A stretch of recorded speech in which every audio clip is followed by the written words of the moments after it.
এখন controversy জনারের hot topic হচ্ছে টিনা। আর এই টপিকটা বা এই কন্টেন্টটা কে প্রোভাইড করেছে? ডেফিনেটলি ফোকলা, আমরা সবাই জানি।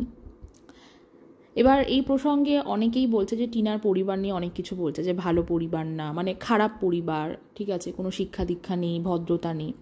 এবার আমাকে যদি জিজ্ঞেস করা হয় তাহলে আমি তো বলবো, ভাই এই দুটো পরিবারের মধ্যে কোনো পরিবারই ভালো না। যদি এই দুটো পরিবারের মানে দুটো পরিবারই ভালো হতো, ঠিক আছে, তাহলে তারা প্রথম দিনেই ইন দ্য সেন্স আমি বলতে চাইছি, এই সমস্যাটা যখন সৃষ্টি হয়েছিল তখন প্রথম পর্যায়ে চেষ্টা করতো একসাথে বসে একটা মীমাংসা করার। আইদার ডিভোর্স করে ছাড়াছাড়ি করে নাও, ঝামেলা মেটাও, অথবা যদি মনে হয় যে সংসার করবে বাচ্চাটার কথা ভেবে, তাহলে সংসার করো সুখে শান্তিতে, আমরা কোনো বাধা দেব না। কিন্তু তারা কেউই এই বিষয়টাকে মানে এই মীমাংসাটাকে ইনিশিয়েট করেনি। আর আমি এই বিষয়টাতে মানে এই কথাটাতে একদম বিশ্বাসী নই যে মেয়ের বাবা মাকে সবসময় নত হয়ে থাকতে হবে ছেলের বাবা মায়ের কাছে।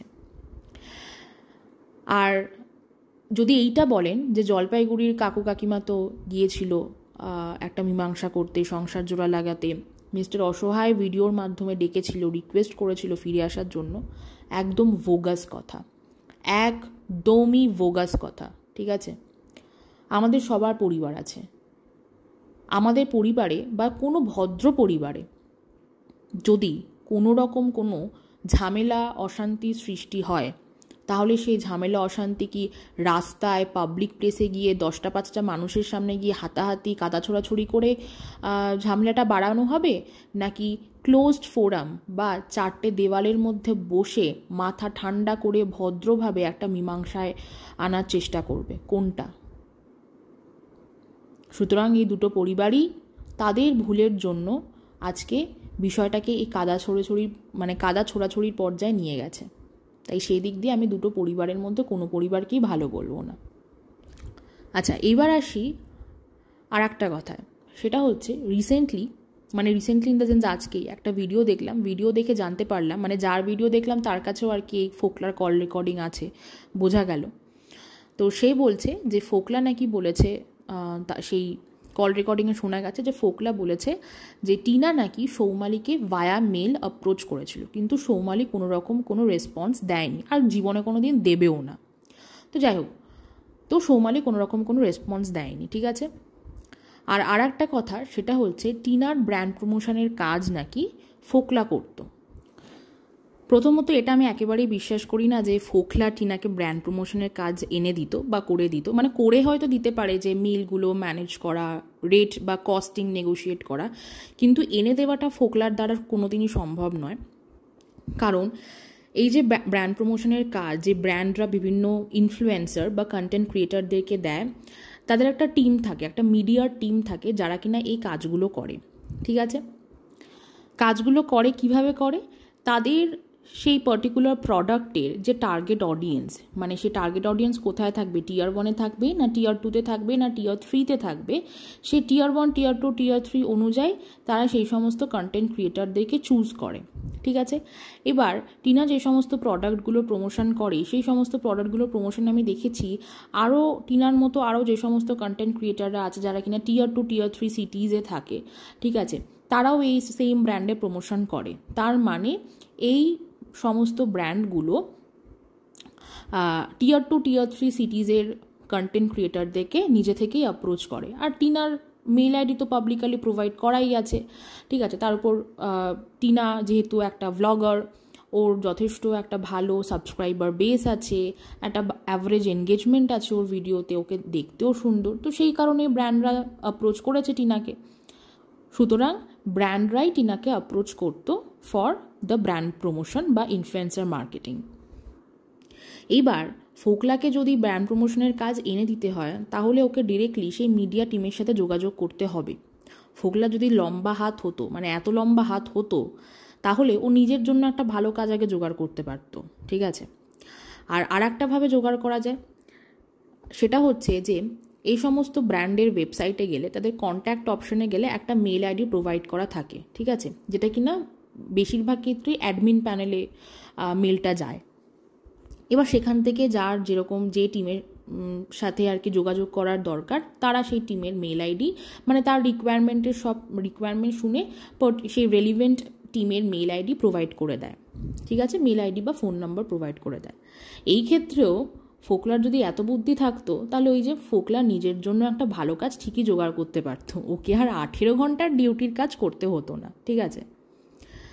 যাই হোক, সুতরাং ব্র্যান্ড প্রমোশনের কাজ করে দেওয়া মানে যেটা টিনা বলেছিল যে ওর মেল ম্যানেজ করা, ঠিক আছে, কস্টিং নেগোশিয়েট করা, তারপরে যে ডেটের মধ্যে ভিডিও দিতে হবে সেই ডেটটা প্রোভাইড করা, তারপর যে স্ক্রিপ্টটা নিয়ে ভিডিও করতে হবে সেই স্ক্রিপ্টগুলো হয়তো রেডি করে দেওয়া বা ব্র্যান্ডের টিম থেকে নেওয়া, সেগুলো হয়তো ফোকলা করতো, মানে অপারেশনাল কাজটা হয়তো ফোকলা করতো। যাই হোক, তাহলে এই কয়েক মাস আগে বা 1 বছর আগে সৌমালির বিরুদ্ধে দুটো অ্যালিগেশন লাগানো হয়েছিল।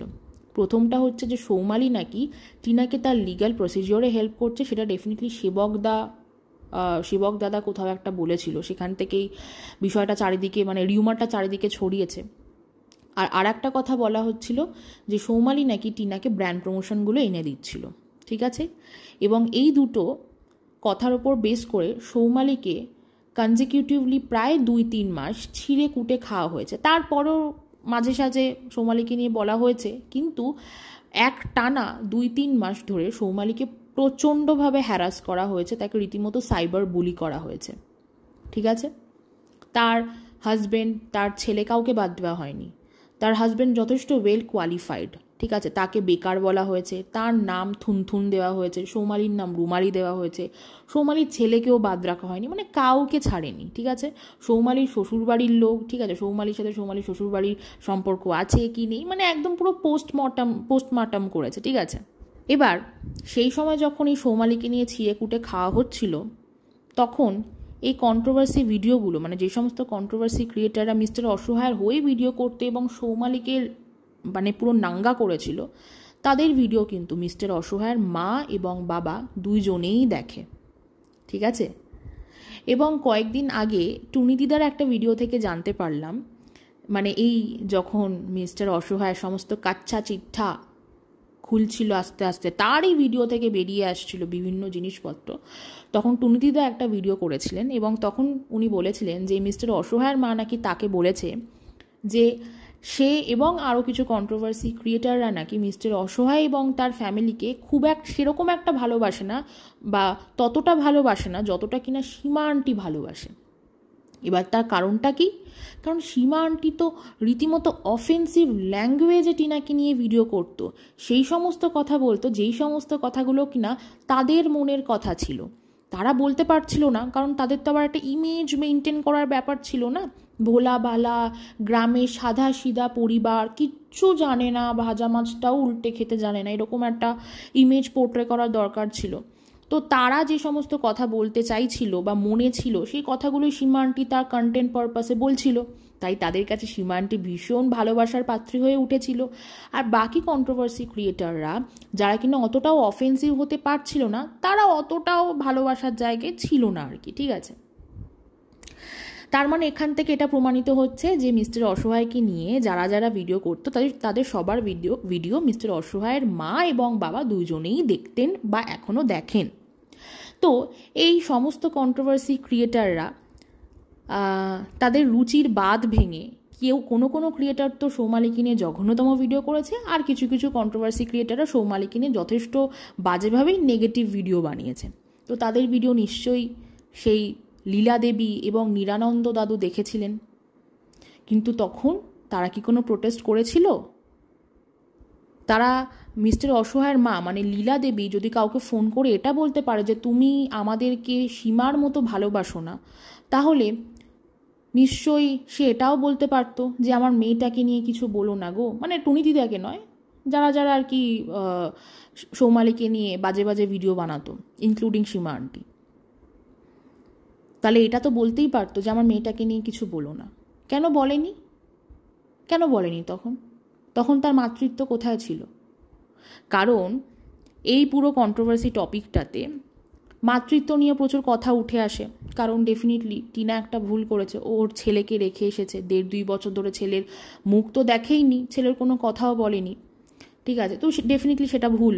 তো মাতৃত্ব নিয়ে কথা উঠছে বা এই প্রসঙ্গে মাতৃত্ব নিয়ে অনেকে অনেক কথা বলে, টিনার মাকে নিয়েও মাতৃত্ব নিয়ে অনেক কথা বলে, মানে টিনার মাকে জড়িয়ে আর কি, যে টিনার মা ভালো না, খারাপ মা, হ্যানা ত্যানা বলে। তাহলে তারা লীলা দেবীর মাতৃত্ব নিয়ে কিছু বলে না কেন? তো অবশ্য আমি অবাক হই না আসলে, বাট মাঝে মাঝে ভাবি যে যারা বলে যে তারা নিরপেক্ষ ভিডিও বানায়, তারা স্বতন্ত্র ক্রিয়েটার, আসলে তারা স্বতন্ত্র না, জানেন তো? কেন বলুন তো স্বতন্ত্র না? তার কারণ এই কয়েকদিন আগেই কিছু ক্রিয়েটার বলছিল যে আমরা স্বতন্ত্র, আমরা কারোর হয়ে বা কারোর আন্ডারে থেকে ভিডিও করতে পারবো না, আমাদের যখন যেটা মনে হবে, আমরা খালি চোখে যেটা দেখব, আমাদের যখন যেটা ভালো মনে হবে, যখন যেটা খারাপ মনে হবে, তখন সেটাই বলবো। আজকের দিনে দাঁড়িয়ে দেখুন, যার বিরুদ্ধে গিয়ে তারা এই কথাগুলো বলছিল, তার প্রোভাইড করা কন্টেন্টের ওপরেই কিন্তু তাদেরকে ভিডিও বানাতে হচ্ছে, ঠিক আছে? এবং শুধু তাই নয়, সেই ভিডিও বানাতে গিয়ে 2 দিন আগেও তারা বলছিল যে এই যে মিস্টার অসহায়ের সাথে ঝিমি ম্যাডামের যে সম্পর্কটা, ঠিক আছে, সেটা তো মিস্টার অসহায়ের মা বাবা জানে। হ্যাঁ, তো তারা খুব ডিসঅ্যাপয়েন্টেড হয়েছিল তার মা বাবার প্রতি, যে ভেবেছিলাম ভালো, তারাও বিষয়টাতে সহমত জানিয়েছে, ঠিক আছে, সুতরাং তাদের একটা এক্সপেকটেশন ছিল, সেই এক্সপেকটেশনটাতে হার্ট হয়েছে আর কি, ঠিক আছে। তো আজকে হঠাৎ করে তারা আবার হিরো হিরোইন হয়ে গেল সুযোগ বুঝে, তাই না?